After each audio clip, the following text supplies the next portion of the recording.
everyone. Welcome back to She Blurs Podcast. Today's guest is Pam. Hi, Pam. Hi, how are you? Great. Thank you so much for being a guest today. Thank you for having me. I appreciate it.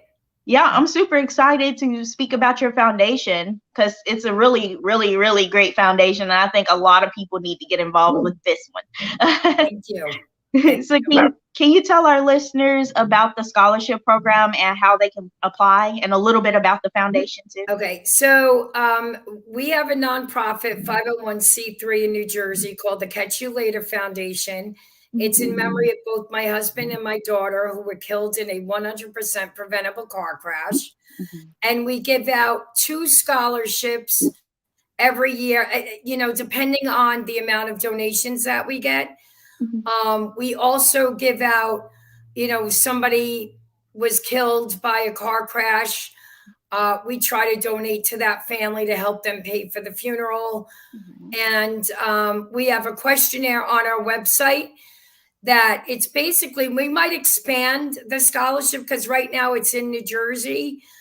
And these students just have to answer 6 simple questions about, distracted and impaired driving, because that's how this scholarship all came about. And then we actually should be announcing our scholarship winners this year, probably in the next couple of days. It's been 6 years. Both my husband and daughter were killed in a 100% preventable car crash on the New Jersey Turnpike. And my husband was 46. My daughter was 5. And my husband was also a softball coach, and he would never say goodbye. He would always say, "Catch you later." Aww. So that's where the name of the foundation came from. And actually one of his students, because he was a school teacher, did our logo, which is a softball and a tiara for my daughter and 2 base softball bats with the name Coach and Brighty on it. And it's a family run. We're very small, but we are known across the nation. We're starting to get more notice through Governor Highway Safety Alliance, National Safety Council, We Save Live organization, which is headed by Candace Leitner, who was the original founder of MAD 40 years ago. So she's one of my friends. She's a mentor. And we go out to schools, church groups, community groups, corporate companies. I'll fly across the United States to go talk and tell our story so that it doesn't happen again, because far too many people are dying in car crashes that are 100% preventable. Oh, yeah, I agree. I think they should. I don't know what they can do to prevent it. Like, if they could, I don't know. It's good. It's good because a lot of people drink and drive. They text on their phone and drive. They talk on their phone, which talking on the phone is distracting too. Exactly. So, yes. I just think people just need to think before they get into their car. My mom always told me to think in any situation, think before you do. Absolutely. And I feel like people need to think before before their actions. Well, it's sad because even with the phones, people are so addicted to their technology that they can't even. But a car is a weapon of mass destruction. It's 3,000 pounds. And, some cars are bigger than others. The car that killed my family was 3,000 pounds. And then you add the driver for my family was actually on drugs. He was on methamphetamines, GHB, and marijuana. And it was just a horrible situation. My husband died instantly. His neck was severed. My daughter was sitting in the back seat where she should be, safely seatbelted in her car seat. They were propelled into oncoming traffic. And this person, this 36-year-old adult, made the decision. It's a choice. And a lot of people use that word accident. When you use the word accident for advocates like myself, it implies no fault. So when you choose to text and drive, you're choosing to make a choice that you really don't care about any other drivers on the road, nor do you care about yourself. This person chose to do drugs all weekend, and he chose to get behind the wheel of a weapon of mass destruction. So Mhm. if we can change the narrative and if people would stop using the word accident, Mhm. an accident is a 65-year-old man having a heart attack. He didn't plan or choose to have a heart attack. Right. An accident is possibly a tire blowout. Mhm. But then again, did you keep your car updated? Was it safe? Was it, maintained properly? But Right. if we change the narrative and stop using the word accident and Mhm. using the word crash or collision, then Mhm. people are going to start thinking, this was 100% preventable. Mhm. Every year in the United States, over 40,000 people die on the United States roadway in 100% preventable car crashes. Yeah. So that's what our foundation tries to do. We go to schools, like I said, corporate companies, church groups. We go to, we're involved with the GHSA, Mhm. National Safety Council, trying to get educated ourselves. Mhm. But, this is something that we can't control. There's Right. so much going on in this world that we can't control. But the way we behave behind a weapon of mass destruction is something that is within our power to do it safely. And I Mhm. just wish more people would understand the ramifications of what happens during this situation. Yeah. It was 6 years ago that our family died. We Mhm. went through 104 hearings over 3.5 years, a 5-day trial. We're still dealing with the effects of the car crash. Being a parent alone is hard enough. And my daughter now, I only have one daughter now. I had two. Yeah. She's 5 times more likely to commit suicide, 9 times more likely to drop out of high school, 10 times more likely to become a drug abuser, which is the Mhm. very thing that killed her family, 20 Mhm. times more likely to have behavioral issues. And we're dealing that. I'm checking those boxes off.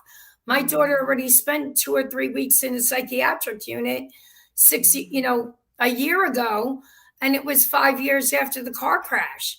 Oh So, my God. people only see the headlines, Mhm. science teacher and 5-year-old daughter die in car crash, but they don't know the residual results and ramifications of what we're going through 6 years later.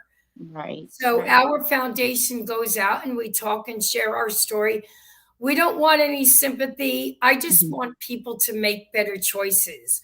And I Yes. really thank you for giving me the platform to say that, and hopefully people would get a better understanding of the choices they make behind a wheel. I agree. I agree. What happened to the guy that did that to your family? Like, He did he was apologize? facing, no, he has no remorse whatsoever, none. We went to, he even, during his testimony, he blamed everybody else but himself. Um, he said that he testified that the methamphetamine was in a Visine bottle that he accidentally spilt on him, and that's how it got in his system. He's shown no remorse What? whatsoever. He did get convicted. He was facing 65 years. He was sentenced to 37, which when you break it down is 18 and a half for my husband, 18 and a half for my daughter. Um, there really is no justice in that. My family's not coming back. Mhm. He is in jail now, but sadly, he's appealing the conviction and the sentencing. And if that appeal goes through, we're going to start this whole situation all over again. Oh man, do you have like a petition set up to where my listeners can sign it to make sure he stays in there, or can you Well, do we that? just have to get through the appeal process. I mean, anybody can contact me through my website, Mhm. www.catchyoulater.org, or follow me on Instagram. I'm also, my daughter just created a TikTok page for us. Mm. So anybody can contact me. And then once we get through this situation, I mean, they're telling me the appeal could be years in the making. Mhm. So for right now, we could use donations. We could use more people if they have, TikToks or Instagram, and share our story and just get the word out there. Because Mhm. sadly, 40,000 other people are going to get that knock on the door or Mhm. that phone call from the police saying that a loved one is dead. Mhm. And we just need more people to get involved and start sharing their story, or just being more aware of what people do when they get behind a wheel of a car. Yeah, definitely. Wow. What are your most urgent needs for the foundation? Like, what do you need right now to help build your foundation broader to make We it? need, I mean, I would definitely like more followers on Instagram, Mhm, on Facebook. We do have a Facebook page. mhm, And then even if people wanted a friend request me alone, Pam O'Donnell, more followers, sharing our stuff. Donations are always great because we only work on donations. mhm, I'm going out to Colorado in September. Our family is being honored on Pikes Peak. So that gives me the ability to, the donations not only pay for the scholarships, mhm, but we do the goggles. We have methamphetamine goggles and drunk goggles. So it helps us pay mhm, for materials needed. So mhm, when I do presentations, mhm, flyers, presentations, where we want to get it's a pedal cart. So when I go to a high school that they can use, put the goggles on and feel like what it's like to be drunk or high. mhm, And then they get in the car and it's as if they're driving. mhm, So we just need more supporters on Instagram, Facebook. If somebody wants to donate, that would be great because your donations don't go in vain. mhm. They help us get the materials needed. It helps us go to point A to point B, for gas money for me to get to a presentation. Mhm. So we just need more support, whether it's by donation or followers. Just helping get our word, our message across would be great. Okay. Yeah, I'm definitely gonna share this everywhere. And I agree with you. The the bird goggles I had to take that in when I was 16 years old in high school. So yeah, those bird goggles. I mean, they don't do justice from when you really drunk. Like when you Right. really drunk. Like it's nothing like the goggles. Like I've been drunk before, Well, the but good thing about it is when the students, when especially when I'm with students who Mhm. are they're not old enough to drink yet. Right. So hopefully they've never experienced it, but they're sober. Hmm. So it affects them even more because they're sober. When you get an adult that's already drunk and then gets behind the wheel, they're already drunk. So Yeah. they think they're invincible Yep. and they think that, well, I'm okay. No, no, no, I could drive. I could drive. But then when you put the goggles on, Hmm. it's you're sober and Hmm. you really get the effect of what it's like to be, because I have the marijuana goggles, the drunk goggles, and the LSD methamphetamine goggles. Wow, But I now didn't I'd know like they to had get the the other two. drowsy goggles that make you feel like you're tired. Wow. So it really does affect. I just did 1,200 students at a high school on Monday, and these kids couldn't walk wearing Yeah, the goggles.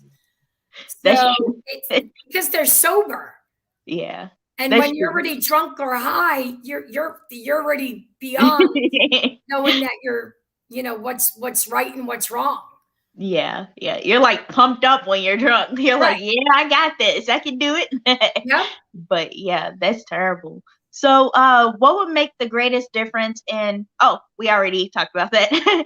So, how can my listeners get involved and help out with the foundation? You said donating. So, I do have a question. Donating, sharing us on Instagram, following us on Instagram, Mhm. going on to our Facebook page. The more followers sharing our stuff, that would be great. We're also on LinkedIn. Oh. Just sharing a lot of our stuff, and we put out stats every day, especially in New Jersey. Mhm. Um, so if we could get that word out and just keeping the dialogue open, Mhm. so that if one of your listeners shares something, it may create a dialogue with their followers or their friends on Facebook, Mhm. or they could have a conversation at their dinner table saying, hey, I just listened to this podcast, let's talk about this, Yeah. with their, especially with their teen drivers. Mhm. So Yeah. it opens up, let's just keep the discussion going. Yeah, definitely. And my friend, he was just murdered a few months ago by an AV driver. They ran over him and his girlfriend. And they got murdered. And the guy that did it, there was no justice. He only got a few years in jail, but it's like there was no justice for his mom Right. or for any of his friends or the girlfriend, her family. And I'm like, wow, like they don't take drunk driving and car crashes and No. murdering other people seriously. Like, Right. And I'm so glad you're using the word murder, because it, to us advocates, to us victims and survivors, it is murder. But yeah, sadly, the justice system, the legal system doesn't see it as murder. The right. person that killed my family was convicted on 2 counts of vehicular homicide Oh wow. and manslaughter. So but it's different in every state. Hmm. So it's very rare that you'll get somebody that killed somebody with a car and say they were convicted of murder. Hmm. So we really do have to change the narrative, keep the dialogue, keep the conversation going. I'm so sorry for your loss. And Yours did too. that happen in Kentucky? Yeah, in Louisville. And it was it just recently? Yeah, it was just recently. Yeah. Because I think I saw a headline about it. Yeah, him and his girlfriend, they was on when I was in high school, we used to always walk on this trail and people was driving their AVs up there. You're not supposed to drive your AVs up there. That's Right. not what it's for. And they was driving up there and ended up murdering them. And I'm like, they didn't even And care. it happens all the time. And we don't get the big media presence. So by me doing these podcasts, and thank you again, the mass shootings, the opioid epidemic, you see the CNN town halls or the Fox News town halls or Dateline. We don't get that media attention because apparently 40,000 people dying every year isn't enough for somebody to want to talk about it in the big media spectrum. So We we definitely have to do stuff like this and talk to people like yourself that has followers and keep the discussion going. And I appreciate that. Yeah, thank you so much for coming on and being a guest and speaking about your foundation. I'm definitely going to post this everywhere and try to get involved more because I stand behind this Oh, I wholeheartedly. appreciate that. I may actually be going out to Louisville, Kentucky in September. So if I am, I'll get in touch with you, and I'd love to meet you in person and go out for a coffee or Yeah, so definitely. I'll keep you posted about that. Oh, okay. Yeah, we can definitely do that. Just let me know. Sure. Thank you so much for being a guest today and speaking about your foundation. And I really appreciate you coming on. Thank you. I appreciate you having me on. Thank you so much. You have a great day. You too.